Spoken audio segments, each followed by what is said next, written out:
नियमों के इतने पक्के मत बनो, वो सफाई को लेकर बहुत सख्त है। इस शहर में उसका बोलबाला है, उसी की चलती है। उसने सोचा जो होगा देखा जाएगा। In English. तो दोस्तों, हमेशा की तरह इस वीडियो को देखकर भी आपकी वोकैबुलरी इंप्रूव होने वाली है। आप बहुत अच्छे अच्छे वर्ड्स और फ्रेजेस इस वीडियो से सीखेंगे। मैं हिंदी से इंग्लिश में कैसे बातों को एक्सप्रेस करते हैं वो सिखाऊंगा, अच्छे अच्छे वर्ड्स और फ्रेजेस का यूज करके, जिससे आपकी इंग्लिश बहुत नेचुरल साउंड करे। तो देखते हैं। इस शहर में उसका बोलबाला है, मतलब इस शहर में उसकी चलती है, जो वो बोलता है वही होता है। इसके लिए इंग्लिश में आप कह सकते हो ही हैज द से इन दिस सिटी। ये जो फ्रेज है ना, हैज द से, जब आप बोलते हो ना कि समवन हैज द से, मतलब he has the privilege or he has the right to make the final decision and everybody has to follow whatever he says. He has the say, मतलब उसकी चलती है, जो वो बोलता है वो होता है। He has the say in this city. Class में टीचर की चलती है, तो आप बताओ। अब थोड़ा वीडियो को पॉज करो और सोचो। तो आप कह सकते हैं in the classroom the teacher has the say. The teacher has the say, मतलब the teacher decides what happens. The teacher decides what needs to be done. In the classroom, everybody obeys the teacher. The teacher has the say. मुझे भी कुछ कहने का मौका मिलना चाहिए। अब देखो, जैसे अभी मैंने बोला ना have the say, अगर द की जगह आप अ लगा दोगे ना, have a say, तो उसका ये मतलब होता है I should also have a say. यहाँ पे मैंने बोला है have a say, ये कहने का मतलब है कि मेरा भी एक इसमें विचार होना चाहिए, मुझे भी कुछ कहने का मौका मिलना चाहिए, मेरी भी चलनी चाहिए, मेरी भी सुनो, मेरा भी ओपिनियन सुन लो, मेरा भी व्यू पॉइंट जानो। I should also have a say. When you have a say, what you say also matters. नियमों के इतने पक्के मत बनो। अब मैं आपको ये बताना चाहता हूँ, कोई कोई ऐसा होता है ना जो कि बहुत ही सख्त होता है किसी चीज़ को लेकर, कि 5 बजे आना है तो 5 ही बजे आना है, 5:05 नहीं होने चाहिए। एकदम इतना पक्का, कोई बहुत ही एकदम स्ट्रिक्ट है किसी चीज़ को लेकर, तो बोलो वो स्टिकलर है। Don't be a stickler, don't be a stickler. Stickler किसको बोलोगे आप? कि कोई किसी चीज को लेकर बहुत ही ज्यादा परवाह है उसको, कि ये बिल्कुल परफेक्ट होना चाहिए, बिल्कुल सही से होना चाहिए, तो उसको आप स्टिकलर बोलो। देखो और एग्जांपल, उसे एकदम शांति चाहिए, शांति चाहिए उसको, बिल्कुल शोर नहीं होना चाहिए। He is a stickler for silence. जब आपको ऐसा बताना ना कोई स्टिकलर है, किस चीज को लेकर है, तो फॉर से कनेक्ट कर देना उसको। He is a stickler for silence. He is a stickler for reaching the office on time. He's a stickler for completing the work on time.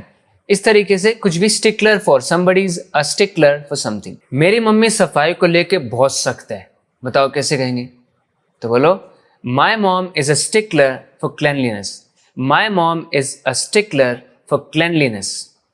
अच्छा, इसका प्रोनाउंसिएशन देखो, ये वैसे यहाँ तक आप देखो तो क्लीन होता है, क्लीन, लेकिन जब LINESS ऐड हो जाता है, फिर ये नाउन बन जाता है, फिर एक क्लीन ना रह के क्लैन बन जाता है, और इसका राइट प्रोनाउंसिएशन है cleanliness, cleanliness. My mom is a stickler for cleanliness.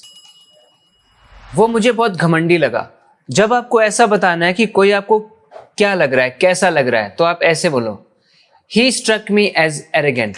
मतलब क्या करना है? somebody strikes you as कोई एडजेक्टिव या नाउन, वो आपको कैसा लग रहा है, मतलब ही स्ट्राइक्स यू एज समथिंग। जैसे मुझे ये अजीब लगा कि उसने जवाब नहीं दिया। It struck me as odd that she didn't reply. मतलब ये जो चीज है ना, ये मुझे ऑड लगी।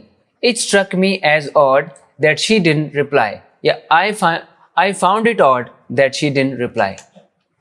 क्या वो तुम्हें झूठा इंसान लगता है? Does he strike you as someone who lies.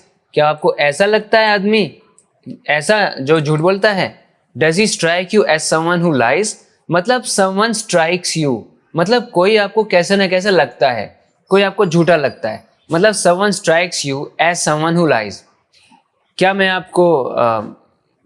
आपको ऐसा लगता हूँ? क्या मैं आपको धोखेबाज लगता हूँ? So do you strike me as someone who cheats, who deceives. क्या मैं आपको लेट आने वाला लगता हूँ? Do I strike you as a late comer. इस तरीके से आपको स्ट्राइक का यूज करना है। उसने सोचा जो होगा देखा जाएगा, तो बोलो he threw caution to the wind. ये एक इडियम है इंग्लिश में। आपको ये कब बोलना है? कि जब कोई कुछ ऐसा एक्शन लेता है जो ये दिखाता है कि बिना परवाह किए हुए वो कुछ कर रहा है। चलो जो होगा सो देखा जाएगा, हटाओ, वो सोच ही नहीं रहा कुछ। जो कॉशन होता है ना, जो सावधानी की जो फीलिंग होती है किसी के मन में, उसने उसको हवा में फेंक दिया। इस तरह आप लिटरली समझो तो ऐसा कुछ बना होगा ये। He threw caution to the wind, मतलब उसने सोचा जो होगा देखा जाएगा। 10 समोसे मंगवा लिए उसने, चलो जो होगा देखा जाएगा, डाइटिंग बाद में कर लेंगे। I threw caution to the wind and ordered 10 samosas, मैंने 10 समोसे मंगा लिए। I threw caution to the wind, मतलब when you throw caution to the wind, मतलब आप केयरफुल नहीं हो, आप सोचते जो होगा देखा जाएगा। You'll cross the bridge when you come to it. You don't worry too much. You are not apprehensive. You are carefree. वो जन्म से ही नाटकबाज है। आपको कभी किसी का जब ये बताना ना कि उसकी तो फितरत ही है, उसका स्वभाव ही है, वो ऐसा ही है या वो ऐसी ही है, तो आप एक वर्ड यूज करो, inherently. She is inherently dramatic. She is inherently dramatic. वो तो ड्रामेटिक ही है। अगर ये वर्ड यूज नहीं करना तो आप सिंपली ऐसे बोल सकते हैं, she is been dramatic since birth, यानी बर्थ से लेकर ही वो ड्रामेटिक रही है। She is been dramatic since birth, तब से अब तक वो ड्रामेटिक है। बच्चे शरारती तो होते ही हैं, ये तो उनका स्वभाव है, बाय नेचर बच्चे ऐसे होते हैं। Kids are inherently mischievous, kids are inherently mischievous, तो इनहेरेंटली लगा देना आप जब भी ऐसा बोलना है कि तो बाय नेचर है, ये तो होता ही है। वो स्वभाव से ही आलसी है।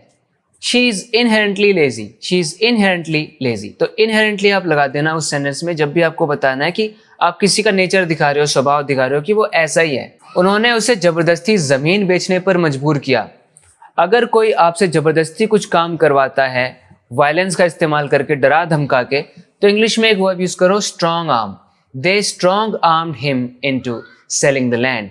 लैंड को सेंड नहीं करना चाहता था वो, लेकिन उन्होंने उसको स्ट्रॉन्ग आर्म कर दिया।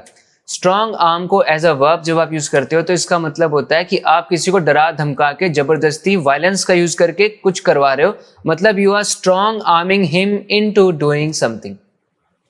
उसने मुझ पर जबरदस्ती की कि मैं कॉन्ट्रैक्ट साइन कर दूं। आप बताओ कैसे कहेंगे? तो इसको कहेंगे, he tried to strong arm me into signing the contract, या ही स्ट्रॉन्ग आर्म्ड मी। जैसे आपने ये बोला ना कि मैंने फिर साइन कर ही दिया, फिर बोलेंगे he strong armed me into signing the contract. और यहाँ पर उसने मुझ पर जबरदस्ती की कि मैं कॉन्ट्रैक्ट साइन कर दूं और मैंने नहीं किया, तो इसलिए मैंने ट्राई लगा दिया, he tried to strong arm me into signing the contract. तो देखा दोस्तों, कितने कमाल के फ्रेजेस और इडियम्स आपने इस वीडियो से सीखे। अच्छी इंग्लिश बोलने वाले लोग इन सब का यूज करते हैं, तो आप भी यूज करना शुरू करो। इस चैनल को सब्सक्राइब जरूर करो अगर आपने अभी तक नहीं किया है तो, क्योंकि इस तरह की चीजें आपको सीखने के लिए यहाँ पर मिलती रहती हैं। तो ठीक है, फिर बात करते हैं अगले वीडियो लेसन में।